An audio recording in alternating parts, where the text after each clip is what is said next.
jemaat yang dikasih Tuhan, senang sekali saya dapat menjumpai Bapak Ibu Saudara di minggu yang penuh sukacita ini. Bagi Bapak Ibu Saudara yang baru pertama kali hadir, kami mengucapkan selamat datang dan selamat bergabung dalam keluarga Allah.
Pada hari Minggu 14 Agustus yang lalu, kita telah bersama-sama menikmati fellowship dalam suasana kekeluargaan. Dan pada hari Minggu tanggal 11 September 2022, kita akan kembali menikmati fellowship bersama pada pukul 9 pagi bertempat di Sekolah Tunas Bangsa. Jangan lupa bertempat di Sekolah Tunas Bangsa jam 9 pagi.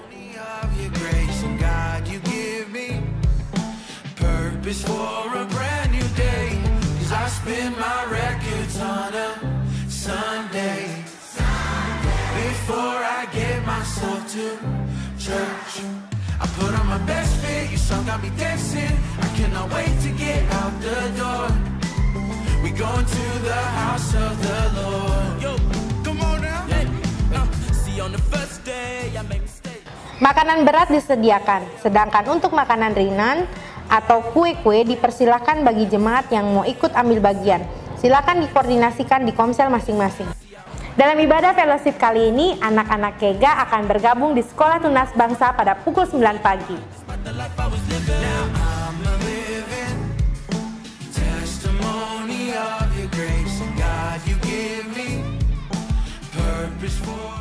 Ibadah Youth Breakers diadakan setiap hari Sabtu pada pukul 5 sore bertempat di lantai 3 Gereja Abalok.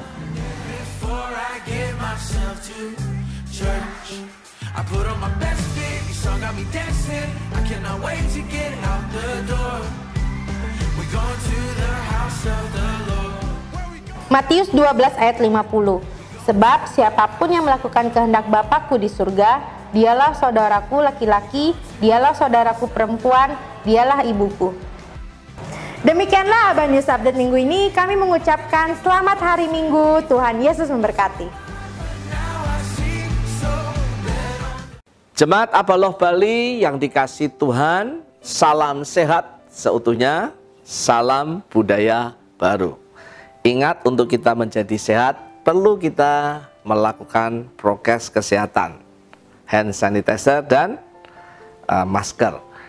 Hari ini kita akan belajar tentang budaya jemaat Pula-Mula. Selalu saya katakan salam budaya baru.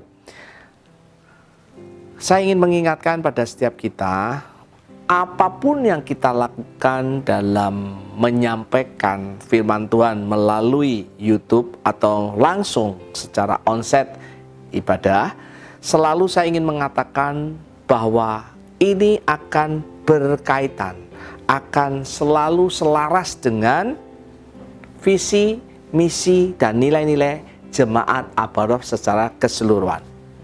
Kenapa saya katakan ini penting? Ini saya umpamakan seperti kita sedang pergi ke sebuah kota, katakan dari Jakarta menuju ke Surabaya, kita naik kereta. Ketika kita naik kereta, kita menaiki kereta yang sama, gerbong yang sama, ke kota yang kita tuju, Surabaya.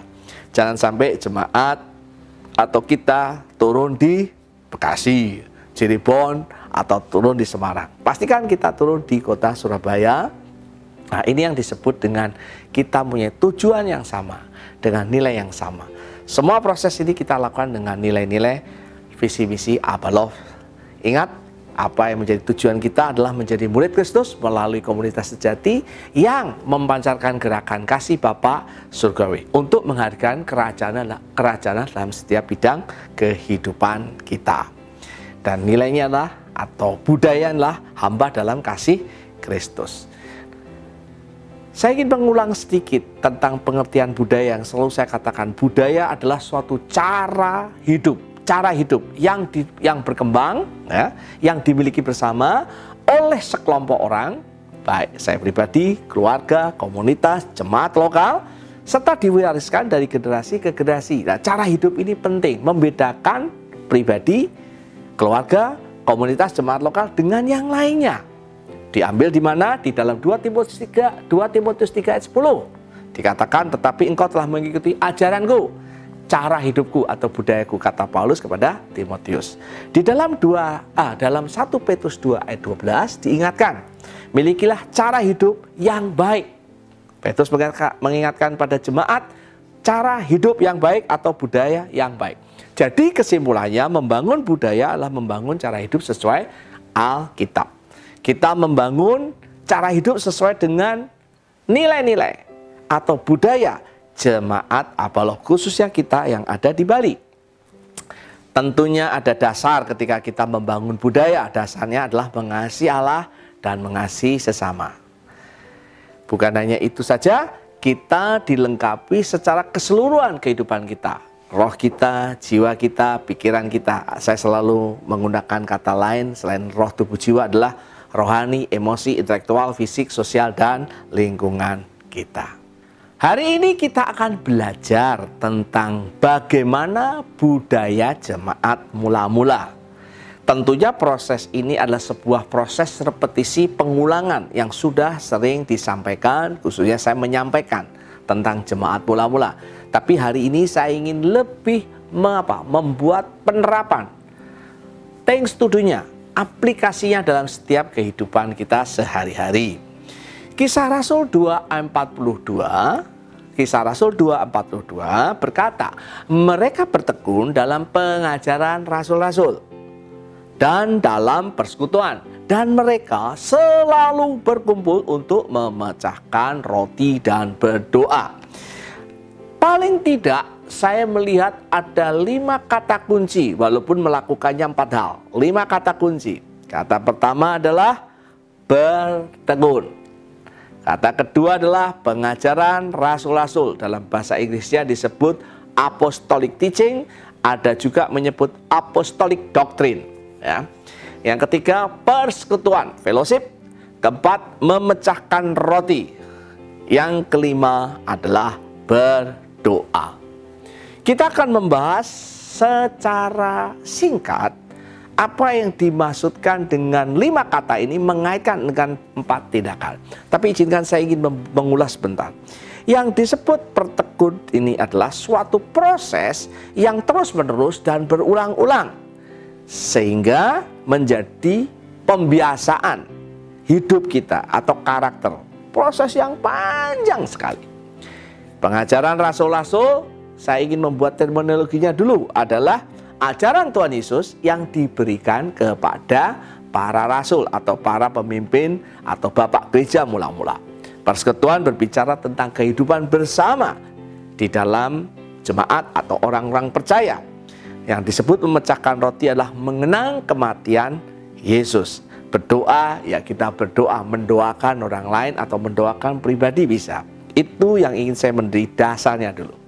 Saya akan kembali dengan kata bertekun. Kata yang pertama, bertekun itu melandasi semua kegiatan 4 kata berikutnya. Baik itu pengajaran rasul-rasul, baik itu persekutuan, baik itu memecahkan roti dan berdoa. Seperti tadi saya katakan, bertekun adalah proses yang terus-menerus menjadi proses karakter. Proses bertekun sebenarnya masalah hati kita. Makanya kita sering membahas tentang hati. Saya juga mengingatkan tentang hati kita. Hati menjadi proses yang penting dalam proses bertekun ini. Karena itu terus-menerus. Kita bisa bosen, kita bisa malas, bisa. Tapi kita memutuskan hati kita. Mengontrol pikiran, perasaan, kehendak kita. Tentunya di dalam proses bertekun ini ada 3 yang mesti kita kaitkan. Pertama adalah waktu kita. Bertekun butuh waktu, bertekun butuh usaha, ya, effort. Bahkan kadang-kadang bertekun butuh yang namanya uang. Saya selalu katakan kalau saya mengukur sesuatu harus diukur dengan usaha, waktu, usaha, dan uang. Bukan berarti uang itu penting. Paling tidak kita bisa melihat prosesnya. Nah, saya akan mengingatkan pada sebuah proses, yaitu dikaitkan kata kedua, bertekun dalam pengajaran rasul-rasul. Karena semua dasar 4 kata berikutnya dimulai dengan bertekun pengajaran rasul. Apa yang Tuhan Yesus ajarkan kepada para rasul? Kita bisa lihat di dalam Matius 5 sampai 7. Sudah dibahas oleh Pak Doni ya. Pak Doni juga membahas Efesus 4 tentang manusia baru. Dikaitkan dengan mengatasi marah, ya, mengatasi perkataan kita, ya. Dan ini menjadi proses yang sangat penting. Nah, apa sih things to do-nya dengan kata bertekun dalam pengajaran? Mengaitkannya begini, apakah kita punya waktu belajar? Apakah kita punya waktu membaca sebelumnya, menyelidiki? Apakah kita punya waktu supaya apa yang kita baca bisa memberikan pengetahuan, pengertian, ya? Terus dikaitkan bagaimana kita melakukannya, melaksanakannya bagaimana. Pembacaan, pengertian, pelaksanaan, dan bukan hanya itu, kita menjadi pengajar. Kita bisa membagikan kepada yang lain. Ingat kata-kata 4M, ya. Kita bisa ingat tentang 4M yang Pak Edi Leo katakan, ya. Kita bisa membaca, kemudian kita bisa merenungkan, kita bisa melakukan, dan kita bisa membagikan. Nah, ini yang dikatakan dengan bertekun dalam pengajaran. Artinya apa? Artinya kita mesti punya waktu. Apakah kita punya waktu untuk membaca Alkitab? Kita punya waktu untuk memikirkan, merenungkan. Kita punya waktu melakukan. Bapak Ibu Saudara sekalian, jemaat Apollo yang dikasihi Tuhan, khususnya di Bali, dalam proses ini pastikan kita akan memerlukan waktu, usaha, dan juga kita mesti mengerti, khususnya hari-hari ini, pengajaran rasul-rasul membuat kita tetap kepada visi misi, menjadi murid Kristus melalui komunitas sejati yang memancarkan gerakan kasih Bapa surgawi, menghadirkan kerajaan, dimulai dengan pengajaran rasul-rasul. Berapa banyak waktu yang kau gunakan untuk membaca, menyelidiki firman Allah? Saya menyarankan pada setiap kita, saudara punya waktu saat teduh yang teratur. Ingat, bertekun terus-menerus. Kata satuannya apa? Kalau kita pengajaran rasul adalah setiap hari, maka ada apa? Pastikan kita pribadi, pastikan di keluargamu.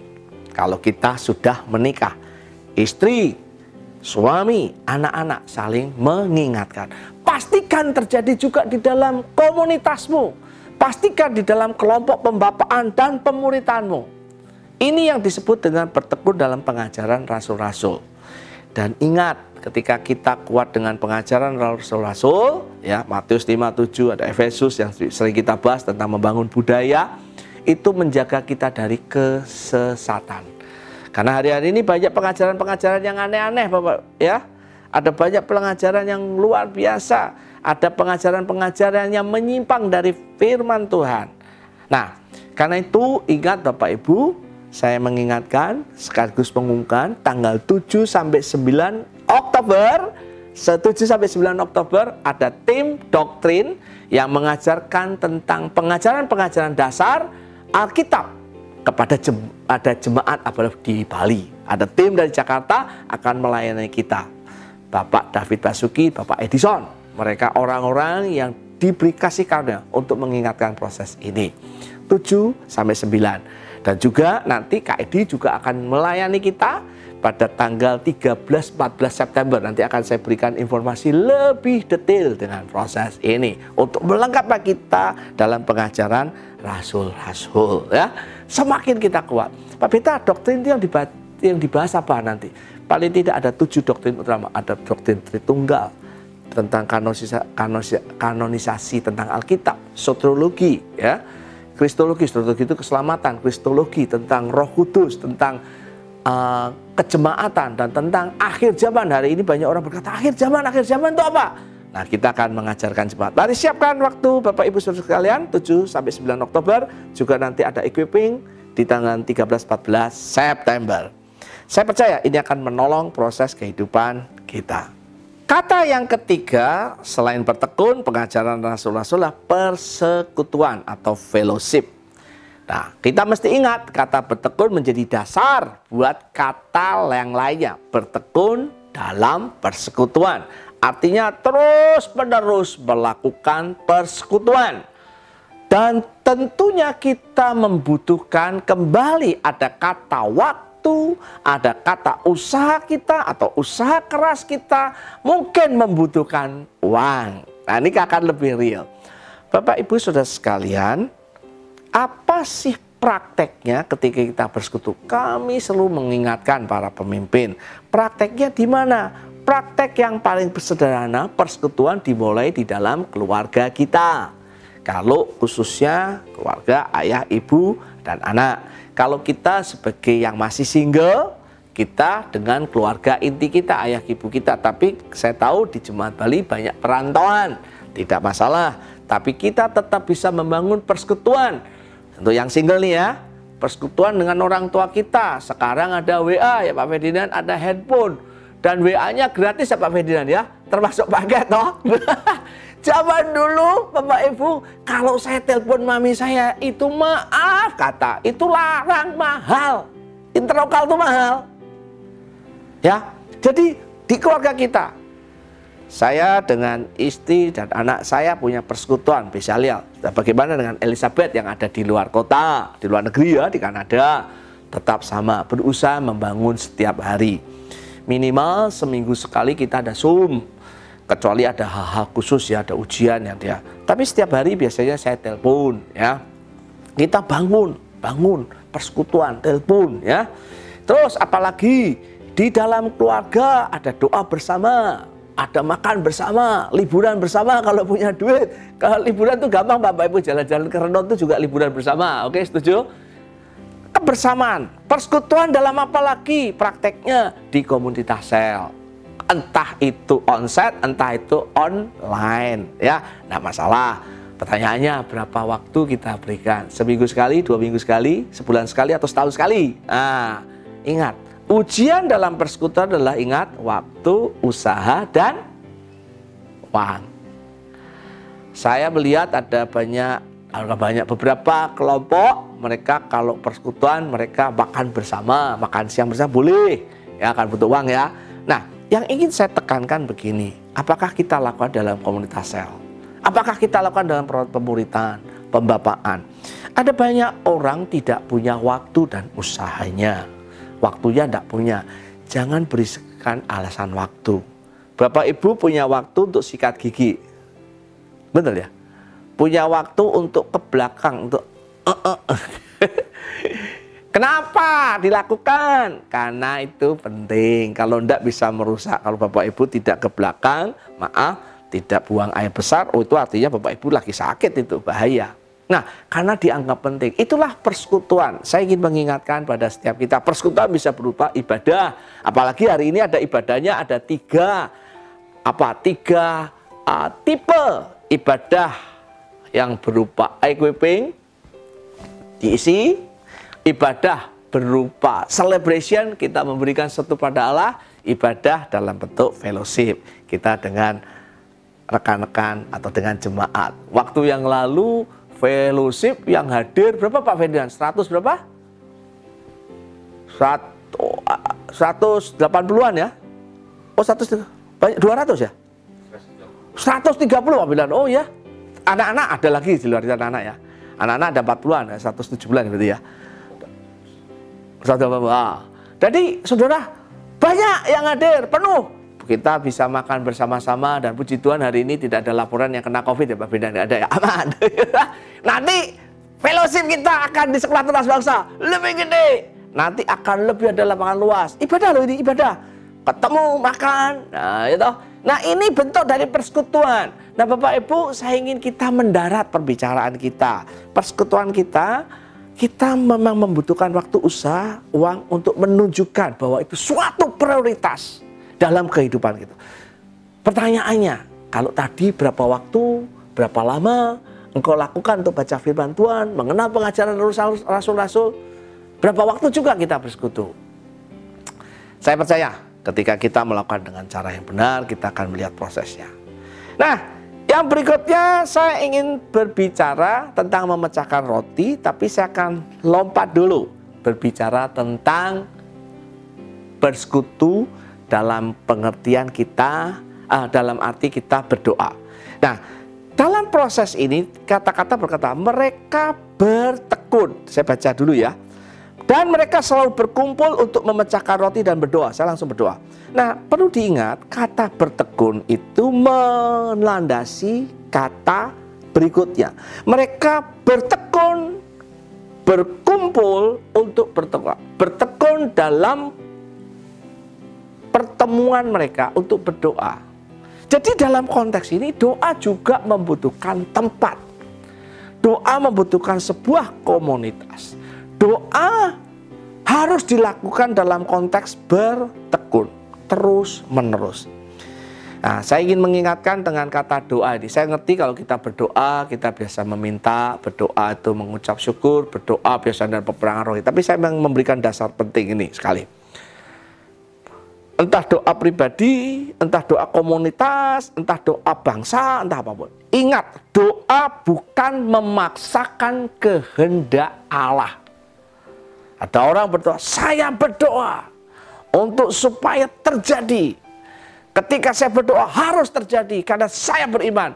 Bapak Ibu, Tuhan itu Allah dan berdaulat. Kalau ada orang berdoa, kenapa bisa terjadi? Saya ingin memberikan proses yang jelas. Doa bukan memaksakan kehendak kita terjadi.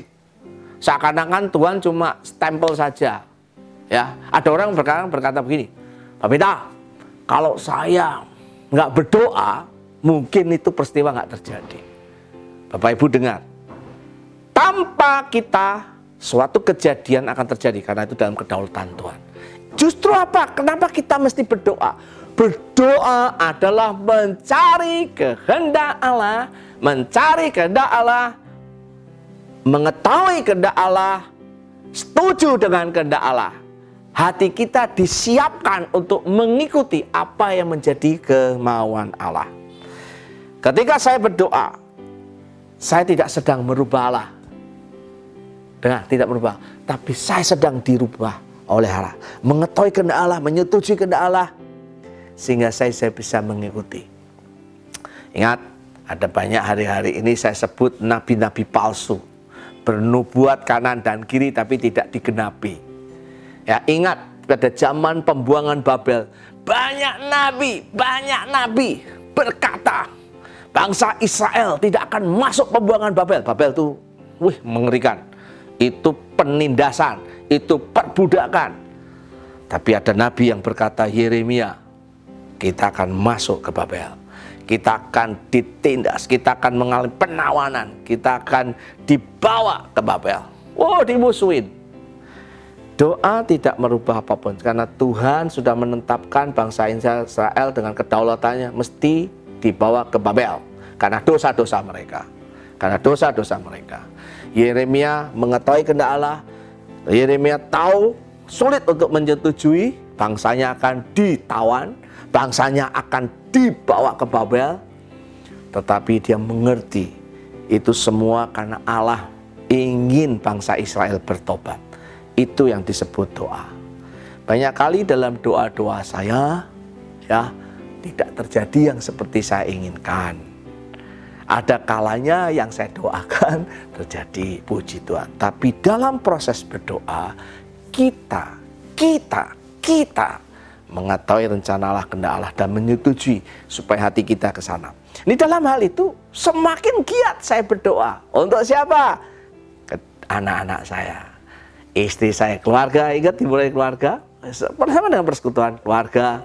Saya mendoakan orang-orang di komunitas saya mendoakan pribadi-pribadi di mentoring saya. Ya, saya gunakan waktunya. Saya dengan beberapa teman-teman di komunitas coba mengambil waktu berdoa bersama-sama setiap hari Pak Ferdinand. Seminggu minimal 5 kali. Kita doa coba 5-10 menit. WA call, doa, praktek. Wih, hasilnya luar biasa. Tepat seperti yang Tuhan yang kita minta ketika bersepakat. Tentunya dalam koridor kehendak Tuhan. Kami berdoa, kami minta kehendak Allah, ada hikmat Allah, dan biasanya di dalam proses berdoa kita bisa mengetahui apa yang jadi isi hati Tuhan. Saya percaya ketika kita melakukan, kita akan melihat hasil yang luar biasa. Ingat bukan merubah Allah, tapi Allah akan merubah kita. Sama dengan doa di dalam komunitas, doa untuk kebutuhan jemaat, doa untuk bangsa Indonesia, kita bisa proses. Nah, tentunya saya mengerti bahwa mendoakan yang tadi saya katakan keluarga kan setiap hari, karena itu komunitas inti kita ya. Pak Beta, saya mendoakan bangsa setiap hari, apa tidak bosan? Ya, saya tidak berkata setiap doa mesti setiap hari, tapi kehidupan doa itu mesti setiap hari. Entah kau berdoa untuk mana, untuk keluargamu, untuk pekerjaanmu, tapi khusus untuk keluarga, untuk komunitasmu, persekutuan intimu. Keluarga itu inti kita. Mentoring adalah extended family kita, atau perluasan keluarga kita. Komselmu, mentoringmu, pembapaanmu, itu kita mesti lakukan setiap hari. Saya percaya ini akan memberi dampak. Kita akan mengetahui kehendak Allah. Kita bisa merasakan apa yang Allah inginkan di dalam sebuah situasi atau kondisi atau sebuah komunitas. Pada hari ini kita jemaat akan melakukan perjamuan kudus. Ini yang disebut dengan memecahkan roti, ya. Dan di keluarga bisa dilakukan. Nah, bertekun dalam berkumpul untuk memecahkan roti. Kalau zaman jemaat mula-mula itu sambil makan, benar-benar makan. Last supper, makan, benar-benar makan. Nah, ini banyak orang menafsirkan ini perjamuan kasih. Ada orang menafsirkan di perjamuan kudus. Kalau menurut saya dua-duanya.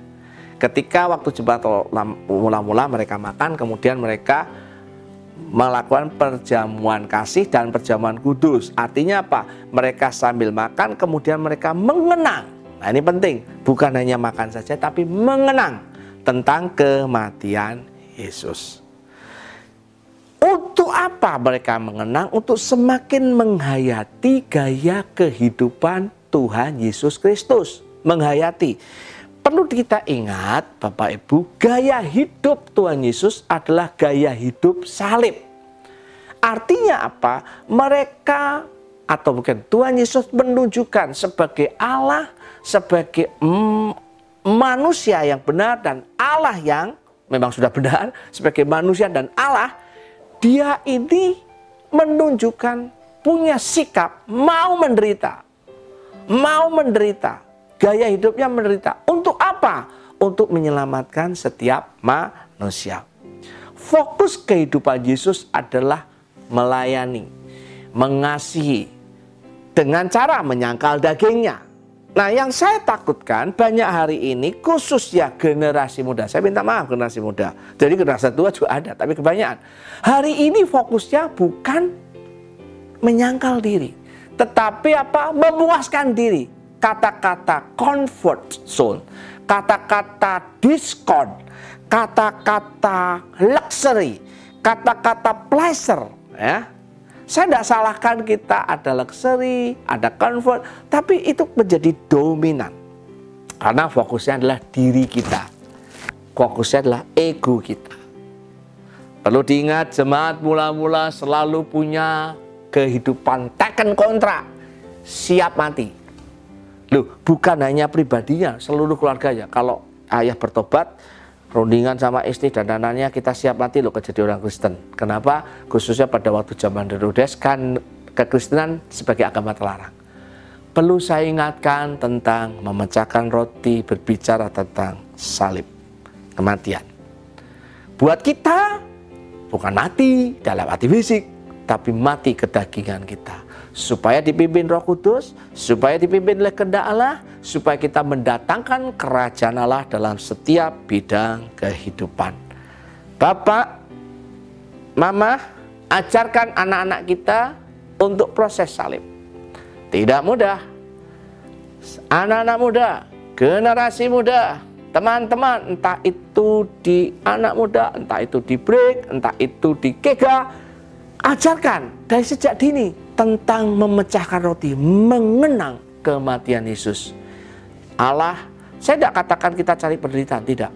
Tapi prinsipnya, fokusnya, kita menyangkal diri kita supaya nama Tuhan dipermuliakan. Kita semakin direndahkan, dan Tuhan semakin ditinggikan. 5 hal sudah saya bahas tentang bertekun, pengajaran rasul-rasul, bersekutu, berdoa, memecahkan roti. Sebelum nanti kita akan akhiri, Bapak Ibu mungkin ada perjamuan kudus, ada diskusi yang dilakukan di dalam komunitas kita atau di keluarga kita. Saya ingin berdoa untuk setiap kita. Kami memberkati setiap pribadi, kami memberkati setiap komunitas, kami memberkati setiap keluarga, kami memberkati jemaat ini supaya terus kehidupan kami punya budaya kerajaan Allah. Kami sudah belajar dari jemaat mula-mula.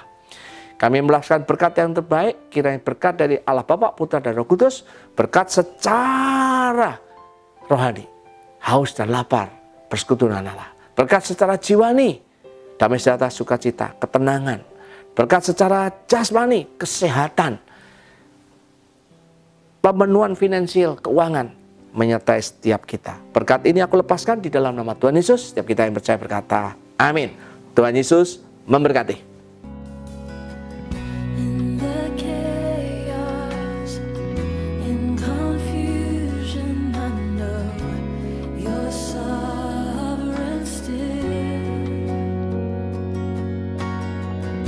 In the